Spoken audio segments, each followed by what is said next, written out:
মালুয়া! কোথায় যাবি? আমার মালুয়ার বিপদটা আছে। আমার মালুয়া বিপদে আছে। আমাকে মালুয়ার কাছে যেতে দে, বুড়ি, ছেড়ে দে। তুই তোকে বিপদে ঠেলেছিস, হ্যাঁ?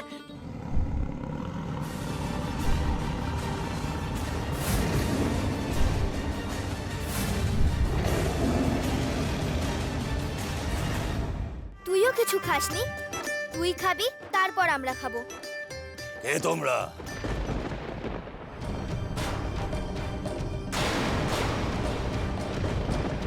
আমার কুঠিরে কি করছো তোমরা? আসলে আমরা এই জঙ্গল দিয়ে যেতে গিয়ে জঙ্গলের রাস্তাটা হারাই ফেলেছি। জঙ্গলের রাস্তা হারিয়ে ফেলে আমার কুঠিরকে নিজের কুঠির ভেবে বসে গেছো, হ্যাঁ? আর তো শুধু বসেই যাওনি, কুঠিরের যা হাল করেছ। আমার ঝড়ের পত্র কে ভেঙেছে? ওকে বল না মলুয়া, ও কাজ তুই করিসনি, ও কাজ আমি করেছি। কি হলো? চুপ করে আছো কেন?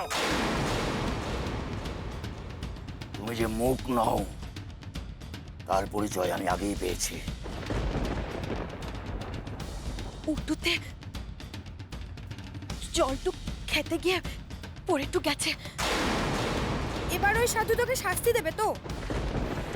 কেন সত্যিটা বললি না? আমু ইচ্ছা করে ভাঙিলাই, হাত থেকে পড়ে টু গিয়ে ভেঙে টু গেছে। সেটাই বা হবে কেন? আমার অনুমতি ছাড়া তুমি আমার জল খাবে কেন? আসলে আমার খুব তেষ্টা টু লিখেছিল, তাই খেয়ে একটু ফেলেছি। আমার অনুমতি ছাড়া তুমি আমার ফলগুলো বার করে নিয়েছো, কেটে ফেলেছো সব।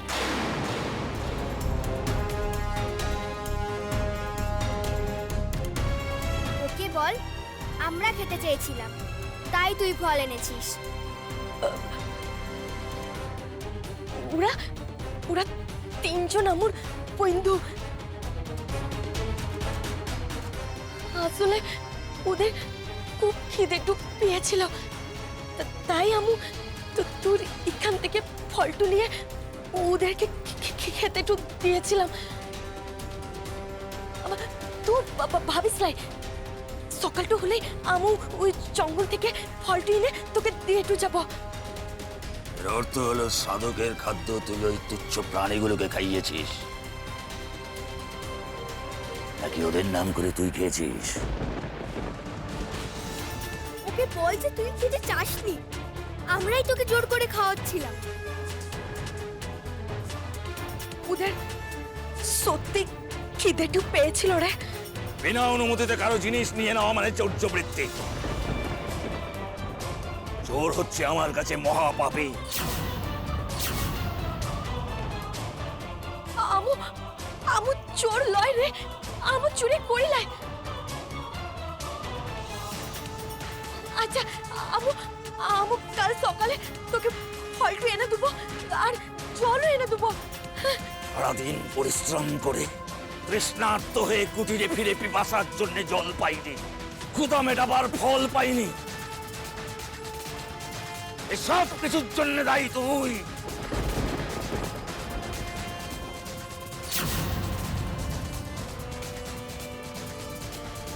আমু বুঝতে পারি না। আমার মুখের উপর কথা। এই দোল পূর্ণিমা তিথিতে মহাপাপ করেছিস তুই। আমি তোর এমন অবস্থা করব, কোনদিন তোর আর তৃষ্ণা পাবে না, ক্ষুধা পাবে না। আমি তোকে অভিশাপ দিচ্ছি।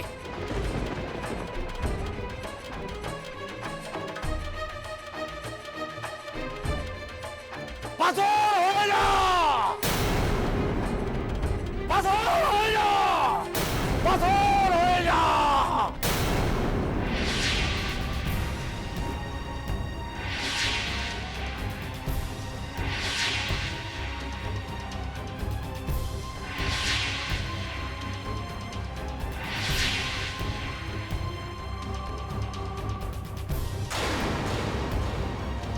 কি হয়ে গেল মলুয়ার? আমাদের জন্য ওকে শাস্তি পেতে হলো। সব ভুল আমাদের, এখানে আসাই উচিত হয়নি।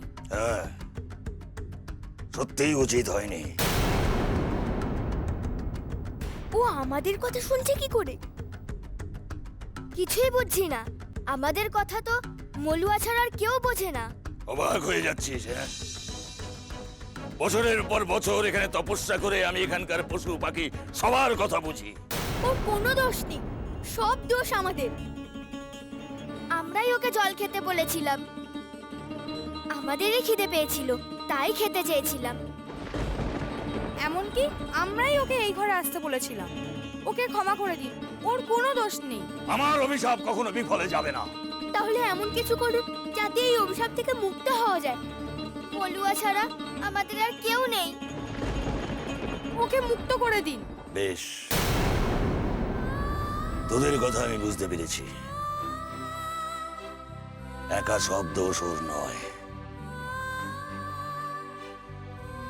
কিন্তু সাপ একবার দিলে তা তো ফিরিয়ে নেওয়া যায় না রে। তাহলে কি করা যায়?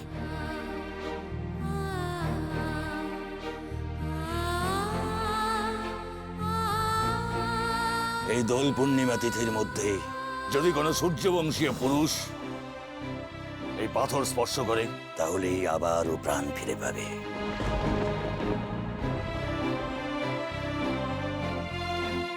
মনে থাকে যেন, সূর্যবংশীয় পুরুষ।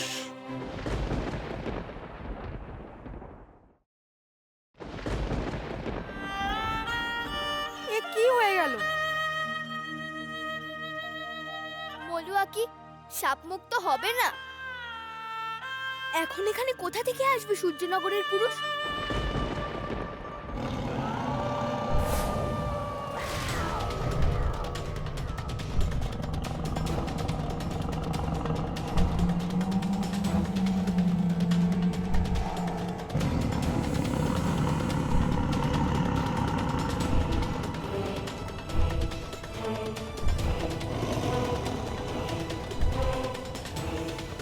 কি করবো এবার?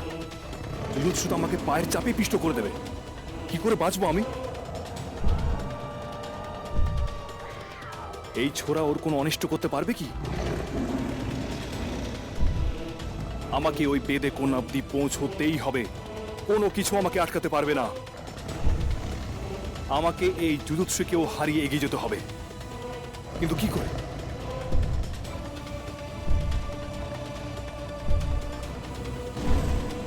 রক্ষা করো কালাচাঁদ।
এই বোধ হয় যুযুৎসু শেষ হলো।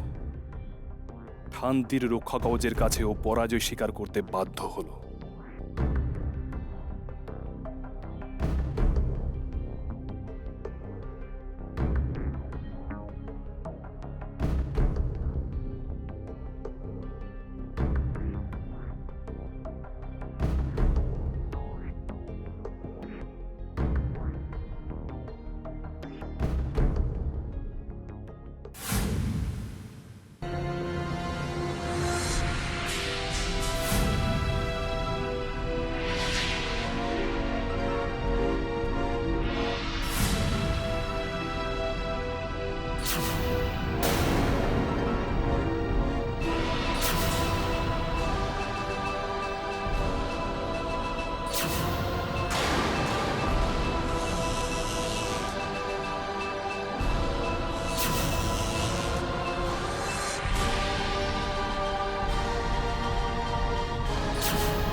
দিনের আলো যে ফুটে উঠেছে, এবার তো যেতে হয়। হ্যাঁ, এর বেশি দেরি করলে আমাদের উদ্দেশ্য সফল হবে না। কিন্তু কোথায় পাবে সূর্যি বংশের পুরুষকে? সেটাই তো কঠিন কাজ, সেই কাজটাই আমাদের করতে হবে। যাই হয়ে যাক না কেন, সেটা আমাদেরই করতে হবে। যেখান থেকে হোক আমাদের খুঁজে বার করতেই হবে। কিন্তু আর এক প্রশ্ন আমার মনে উকি দিচ্ছে। তোর প্রশ্নের জ্বালায় এবার শেষ হয়ে যাব। ধর আমরা সূর্যনগরে কোনো পুরুষকে খুঁজেও পেলাম, তাহলে এবার সে এসে বেদিনীকে বাঁচাবে কেন? তারা যে শত্রু। এই প্রশ্ন কিন্তু পান্না ঠিকই করেছে। কেন সূর্যনগরের পুরুষ মলুয়াকে বাঁচাতে যাবে? সেই কথা ভেবে হাত গুটিয়ে বসে থাকলে তো হবে না, আমাদের বেরোতে তো হবে। বেরোতে হবে, সূর্যনগরের পুরুষ খুঁজে বার করে নিয়ে আসতেই হবে, আর তা করতে হবে বেলা শেষ হওয়ার আগেই। আমরা কি পারবো? পারতে আমাদের হবেই। মলুয়াকে বাঁচানোর জন্য আমাদের পারতেই হবে। চল, আর থেমে থেকে লাভ নেই, এখনই বেরোনো যাক।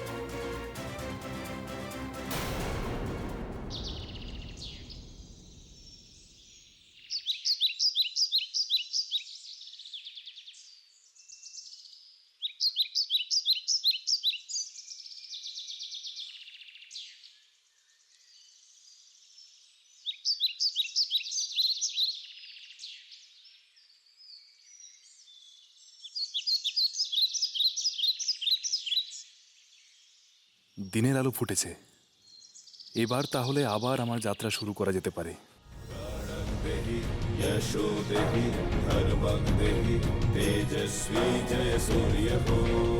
আজকের মধ্যে যে করে হোক আমাকে ওই বেদে কন্যা অব্দি পৌঁছতেই হবে। গতকালকের বিপদকে রোধ করা গেছে, আজকেও যে বিপদই আসুক না কেন তাকে পরাস্ত করে আমি আমার লক্ষ্যে পৌঁছবই।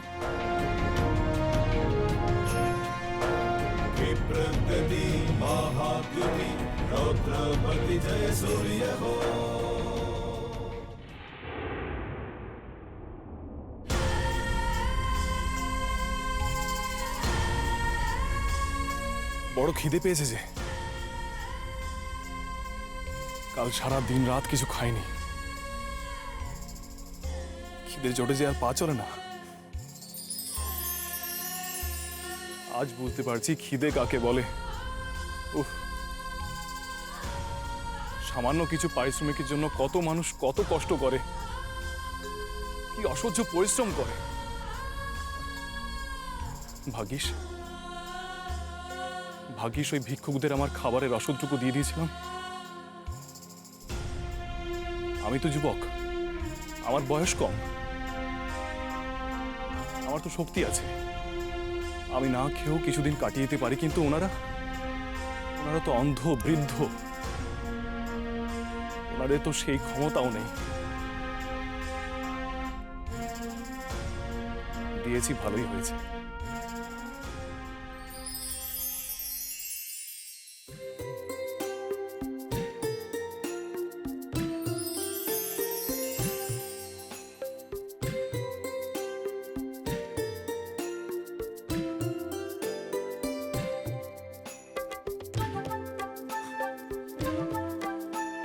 ফল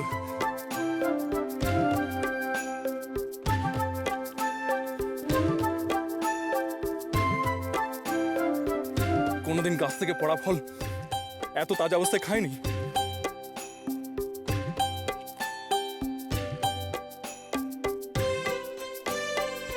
ওই ফল তোমার জন্য উপহার, রাজকুমার।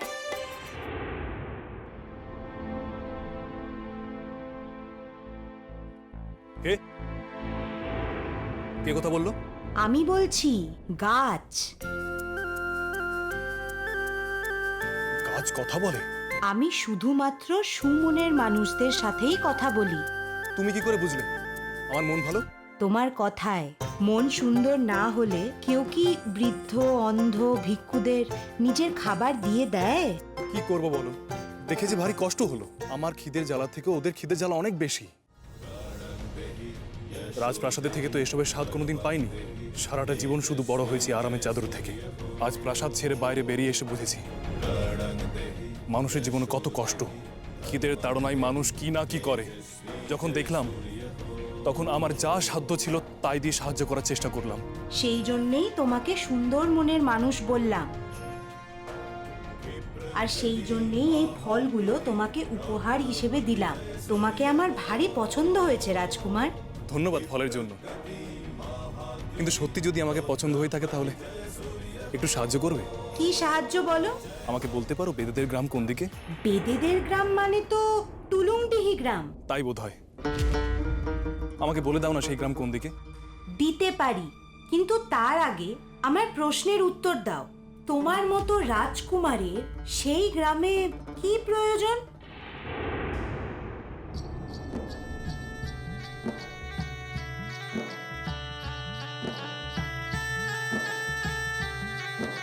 এবার কোন দিকে যাব? কোন দিকে যাব ঠিক করার আগে আমাদের এটা ঠিক করতে হবে যে আমরা কোথায় যাব। আমরা তড়িঘড়ি বেরিয়ে তো পড়লাম, কিন্তু কোথায় যাব সেটা তো ঠিক করিনি এখনো। যেতে তো হবে সূর্যিনগরী। সূর্যি বংশের পুরুষ তো সেখানেই পাবো। সে তো জানি রে পান্না, কিন্তু সেখানে এত তাড়াতাড়ি পৌঁছাবো কি করে? এত বড় জঙ্গল, তারপর এতখানি পথ, সে তো খুব সহজ রাস্তা নয়। তার উপর বেলাও পড়ে যাবে, আর সূর্য অস্ত গেলে তো সব শেষ। তার মধ্যেই যা করার করতে হবে, কিন্তু তার মধ্যে সূর্যনগরে পৌঁছানো অসম্ভব। কিন্তু মলুয়াকে তো ওরকম ভাবে আমরা ছেড়ে দিতে পারবো না। তাই তো ভাবছি কি করব। এক কাজ করি, আমরা আবার ব্যঙ্গমা ব্যঙ্গমের কাছে যাই। ওদের কাছে গিয়ে কি হবে? ওরা তো আমাদের অনেক সাহায্য করেছে, আমাদের মানুষ বানিয়ে দিয়েছিল, মলুয়াকে রাজকন্যা। আবার ওদের কাছে সাহায্য চাইলে আবার নিশ্চয়ই সাহায্য করবে। আমারও মনে হয় সেই ভালো। চল তাহলে সেই গাছের কাছে। চল চল। আমার বড় প্রয়োজন টুলুংডিহির গ্রামে যাবার। আমাকে বলে দাও না পথটা কোন দিকে। কিন্তু সেখানে তো কোনোদিন কোনো রাজবংশের মানুষকে যেতে দেখিওনি, শুনিওনি। তবে তুমি কেন যাও? আমাকে যে সেই বেদিনীকে খুঁজে বের করতে হবে। বেদেনী? কোন বেদেনী? আছে সে এক বেদিনী, সে গেছিল রাজপ্রাসাদে। কেন গেছিল, কি চাই, কি জন্য গেছিল তা আমি জানি না।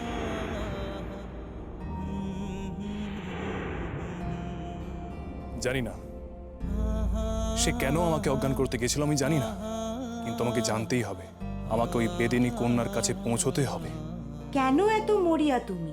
কেন এসব জানা তোমার কাছে এত প্রয়োজনীয়? কারণ ওকে দেখে মনে হয়নি ও আমার শত্রু। একবারও মনে হয়নি ও কারো ক্ষতি করতে পারে।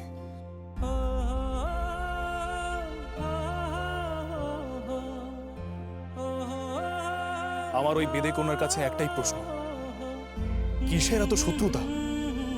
সূর্য বংশ সহ্য করতে পারে না বেদেদের, বেদেরা সহ্য করতে পারে না সূর্য বংশকে। কেন? এই রাজবাড়িতে বেদেদের কেউ এলে তাকে যেমন ছেড়ে দেওয়া হবে না, ঠিক একইভাবে এই রাজবংশ থেকে বেদেদের ওখানে কেউ গেলে তাকেও কিন্তু বেদেরা ছেড়ে দিবে না। তাদের সাথে শত্রুতার জেরে আমাকে বেদেদের ছদ্মবেশ নিতে হয়েছে, যাতে ওরা আমাকে চিনতে না পারে। কিন্তু ও আমাদের রাজপ্রাসাদে কেন এসেছিল, কি উদ্দেশ্যে এসেছিল সেটা আমাকে জানতেই হবে। কিসের এত শত্রুতা? রাজকন্যার বেশে এসে সবার চোখের আড়ালে সে কি করতে চেয়েছিল?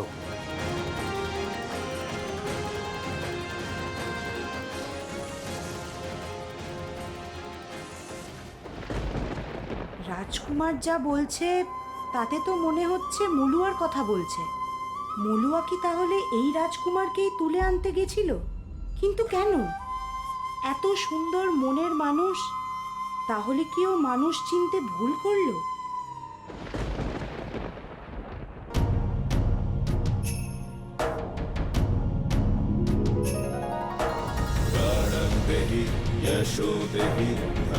নিশ্চয়ই কোনো শত্রুর আক্রমণ। ওরা বেদের দল, জঙ্গলে আসে শিকার করতে। শিকার যদি করতেই আসে ঠিক আছে, কিন্তু এরকম অবিবেচকের মতো কাজ করে কেন? তোমার শরীরে যখন তীর এসে বেঁধে তখন তোমারও তো কষ্ট হয়।